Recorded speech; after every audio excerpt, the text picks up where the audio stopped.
Hey, we're seeing red today, and maybe for another couple of shows, all about the tomato and what we're got some of our collection out of storage to share with you. Let's just do a little bit on tomatoes, the history. So look at this guy. Seeds, seed catalogs were always featuring tomatoes, mid early 20th century. Look at these heirloom varieties. Oh, and yeah, here's a little bit about the growth cycle of it. Here are some of those. So you've got the hybrids, and then you've got these heirlooms that are been around. They've been promoted and bred and encouraged recently. So I'm from Jersey, South Jersey, that's famous for its tomatoes. Look at this guy. Forget about summer until you've had a real Jersey tomato. I don't talk Jersey too much, the way they talk Jersey, but yeah, I definitely remember wonderful Jersey tomatoes growing up. So the tomato originates in the Andes region, now Ecuador, Peru. It was a little tiny thing that didn't seem much significance to the people there.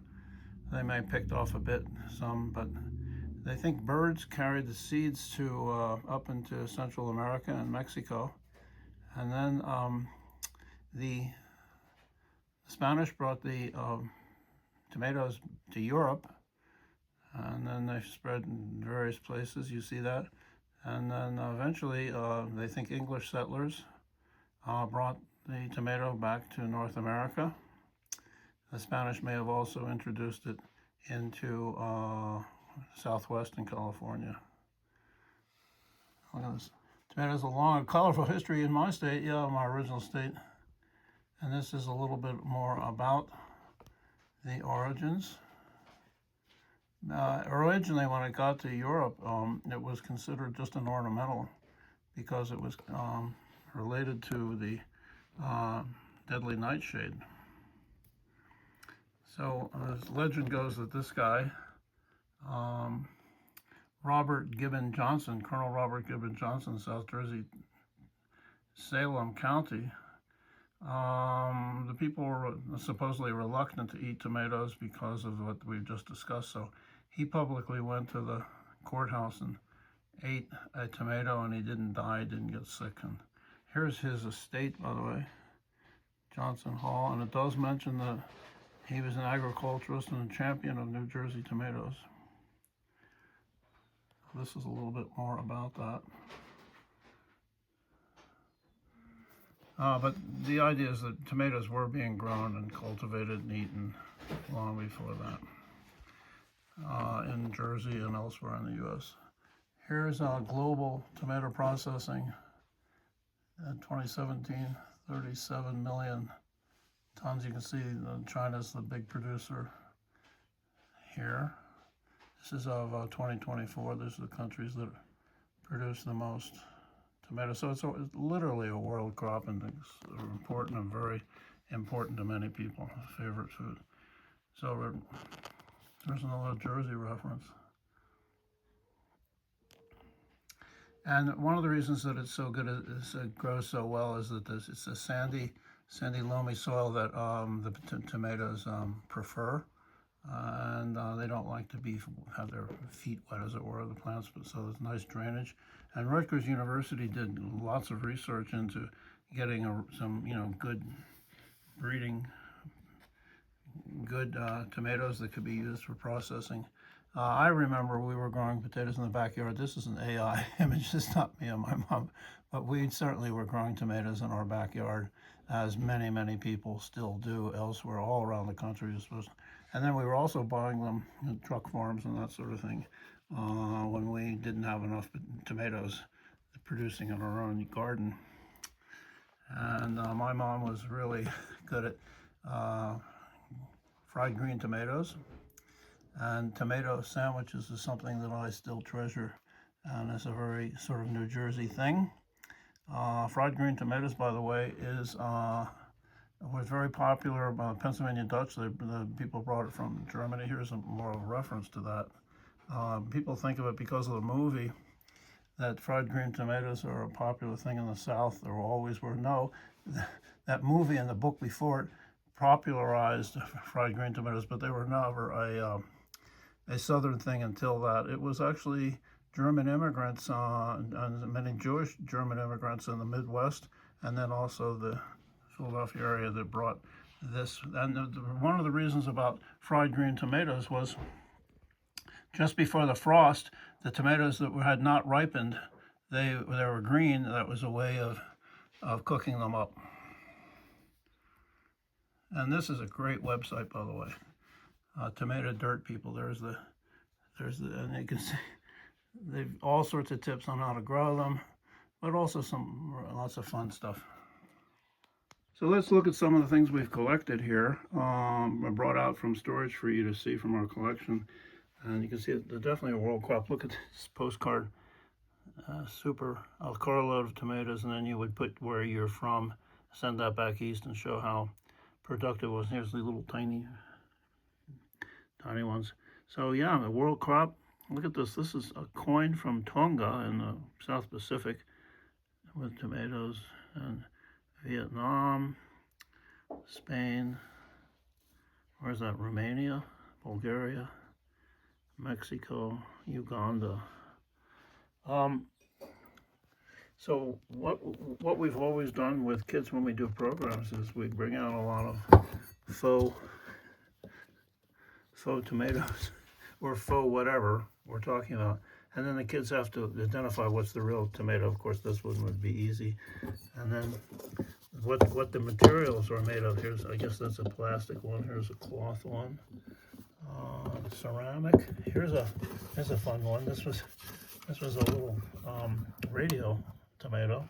I don't know what this one is. That's a candle, I think. Yeah, wooden one. Cloth. This is fun.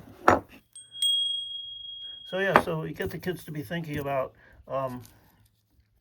what things are made of. Here's a little Chinese character sitting on a big tomato. By the way, there's tomato shark. It's something about coring it. A new way to remove cores from tomatoes and other vegetables. And then you've got the killer tomatoes. This is this thing I think squirts, is like a squirt gun. Fill it with water and then squirt.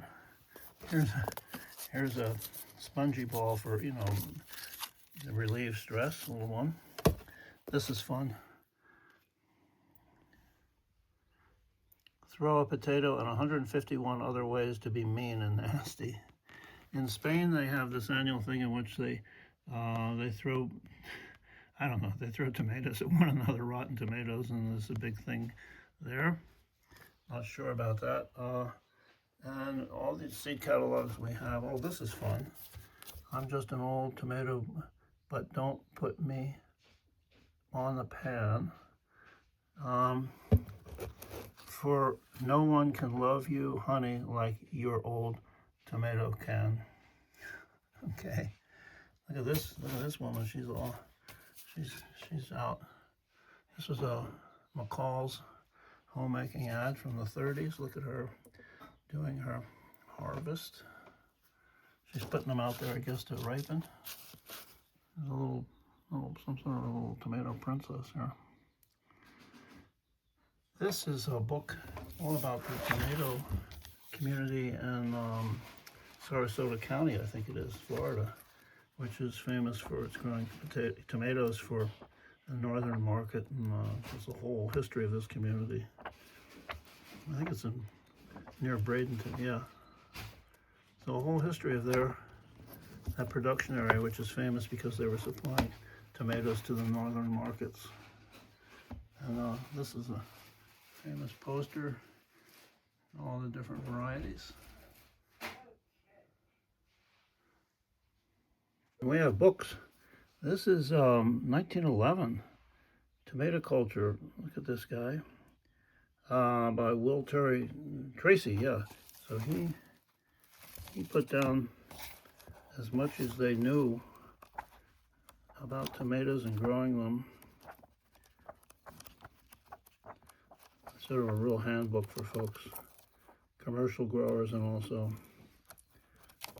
I guess, gardeners. The Great American Tomato Book.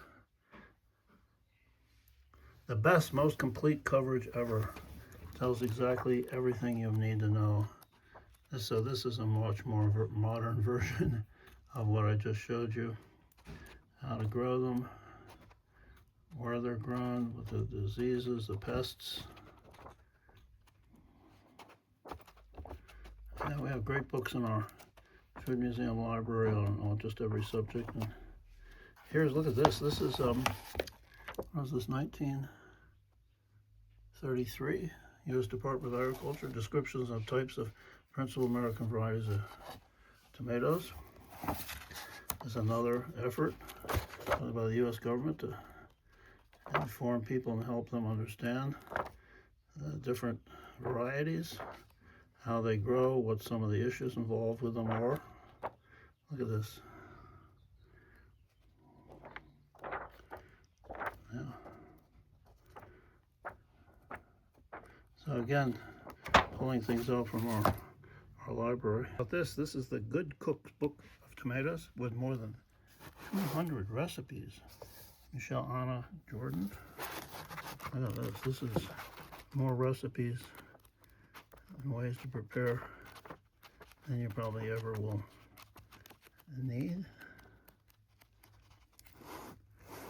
Why does the tomato turn red? You can find out here in this little sandwichery book. Here's a fun book. This is the Stopwatch series, in which it shows the growth. We're going backwards here. There's the green tomato starts to grow. The flower, you can see that the flower looks very much like a potato flower we've talked about, because the tomato and the potato are definitely cousins. Look at this. Wonderful resource for anybody who wants to know close up about how a plant grows. Here's this history of the tomato in Italy. Pomodoro. So yeah, I mean, can you imagine Italian food without tomatoes? Of course, it didn't happen until the Columbian exchange of foods. The Europeans started to explore the New World, especially the Spanish, and brought back all of these things, including the potato and the tomato. And at first it was used as an ornamental. They didn't really know to eat it, but I can imagine that. Look at that. Can you trust a tomato in January?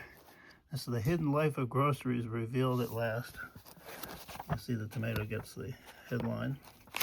Just dried tomatoes, another recipe collection. I love these little guys.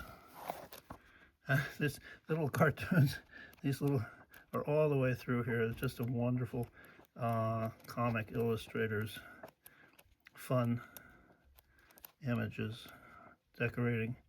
Another interesting cookbook. Here's a Shepherd's Garden Seeds. Another beautiful image for their catalog. The tomato has its own magazine. I didn't know that this was the premiere issue, February 1997. And then we've got all sorts of pottery.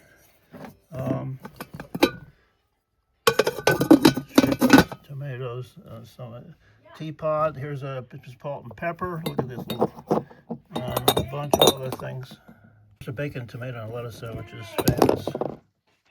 Here's a panel that we used in these pop-up shows displays we were doing at various grocery stores around, and we did this one on tomato, and these were the panels, and you can see here's the captions for these. So here's tomato blossoms. Yeah, this was pre-Columbian. This is from National Geographic years ago, showing that it originated in South America. Look at this. 7 of our enormous tomatoes make a yard. This is I guess this is from a seed catalog, showing how big they are. This is a lovely print. That's from the Encyclopedia of Food. Look at this guy. He's showing off his how productive his tomato seeds are. This is a lovely compilation of all of them. This is a very early copy of a print, one of the early herbals showing the tomato in the UK, so popularizing it. Here's another one of those panels. Look at that. A Heinz tomato juice ad. We're sorry there aren't enough to go around. I don't know if that was a response to a shortage. I don't know, but Heinz, of course, made famous for their ketchup and other tomato products. Look at this, the North Wind scouring. Little potato guy. Agribusiness. Making fun of how much money it costs to grow a tomato home garden. Here's another one of these seed catalogs. This guy's showing up his giant tomato he grew and also his little tiny ones. There's a little fun thing. This is, I think, from a TV show showing growing them. And yeah, these guys were always having fun producing trick photos with exaggerated agricultural scenes. And here he is slicing tomatoes. Here's actually a tomato holder slicer, a device that is doing the actual job. Here's a wonderful greenhouse. People growing their tomatoes. Look at this, up in trellises. I'm not sure if I knew about that. I love this one. Look at these giant Mills Early Wonder tomatoes. We're going to talk a little bit about Campbell's soup, tomato soup. Here's a little Campbell kid, one of the most popular mascots and merchandising things. So let's look at the history of Campbell's soup. Campbell's was a company that was near where I grew up, and this is in Camden, just east of Philadelphia. So it was started by Joseph Campbell, and he went in partnership. He was canning tomato preserves, fruit preserves. He went on business with Abraham Anderson, who had a canning business. So they formed this business and started doing canning tomatoes, and it grew to this huge factory in Camden, just about 7 miles from where I grew up. And originally they were doing it in glass jars, their tomato soup, and then they one of the chemists there and figured out a way to get the water out of the soup, and then they could send it smaller cans with concentrated or condensed soup. I'm going to put this down and see if I can, whoops, let's go back. Holding this and also trying to show you this. Oops, there goes the, so this was one of their labels. Look, early 1897, this guy figured out how to condense. He was inspired by condensed milk that Gail Borden did. So that completely changed the dynamics of tomato soup and built this huge company. Sorry, oh, jeez. Yeah, sorry about that. I'm just trying to do too much with two hands. So this is the guy, John Thompson Dorrance, and he's the one that figured it out, and then he ended up controlling the company, and his relations now control much of the company. They won this gold medal, and that's why the label has this gold medal from Paris. They're big on advertising. They developed their own tomato varieties at their laboratory and greenhouses near where I live, Riverton, New Jersey. And there's a big deal, local press at tomato time, and we would see these trucks everywhere in the county coming into Camden full of the tomatoes, because it's a perfect soil and conditions in the Southwest Jersey for growing tomatoes. So we saw this, we knew about it, and I had lots of friends whose parents worked at Campbell Soup. And then they developed this promotional character, the little Campbell's kids. And this is the woman who did this illustrations, and she I'm not sure if that's her actual name.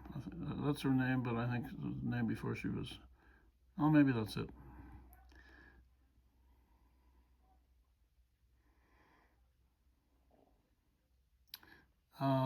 Yeah. Yeah, her last name was Drayton, and this is a little more of showing her work. So there's lots of books about Campbell Soup Company, including this one, Images of America. So some of the things that we collect in the archives.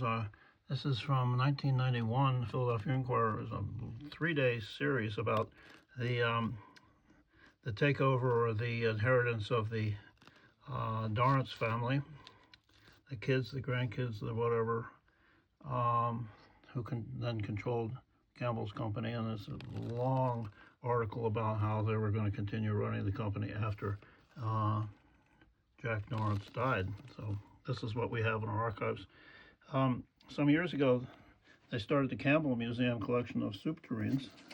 Soup tureens were a big deal, and showed how prosperous you were. And the variety of soup tureens, mostly from Europe, is astounding. And this is probably the most incredible collection. And I think it's now on winter tour in Delaware. But the collection has been on exhibit in various places. Here's a very modest soup tureen that we have.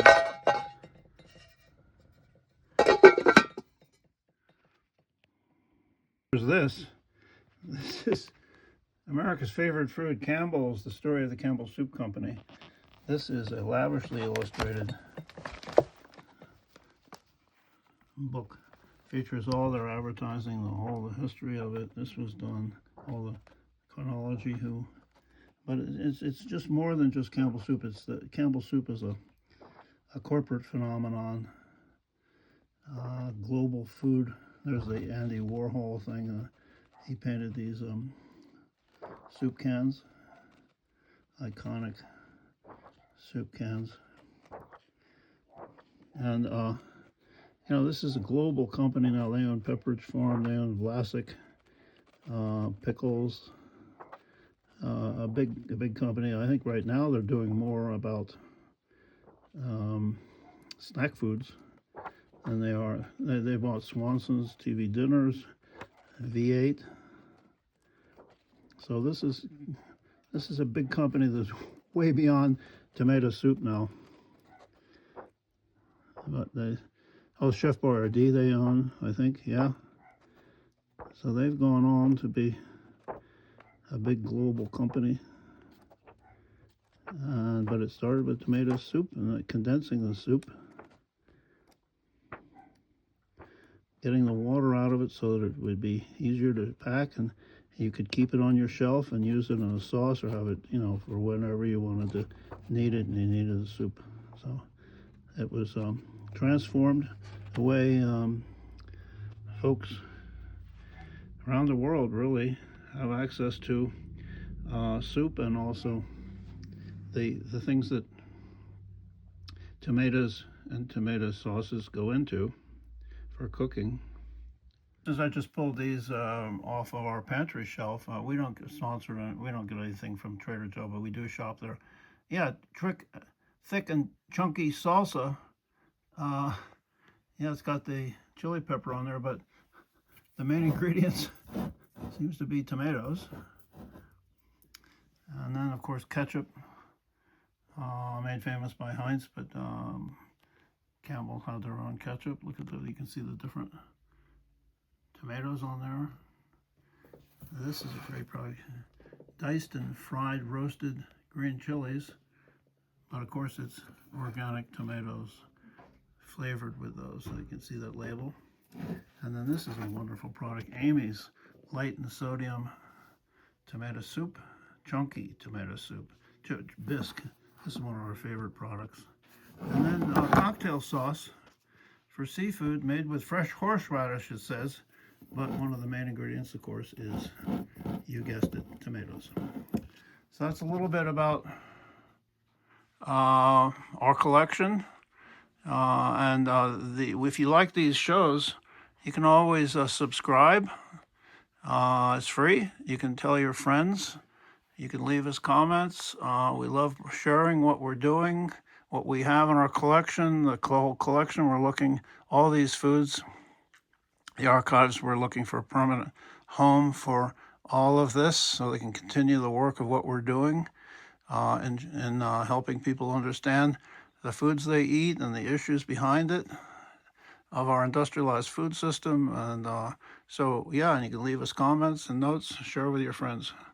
And we'll see you next time. I think we're going to be doing a little bit more on tomatoes, but for now, I'm going to go have some chunky tomato bisque soup.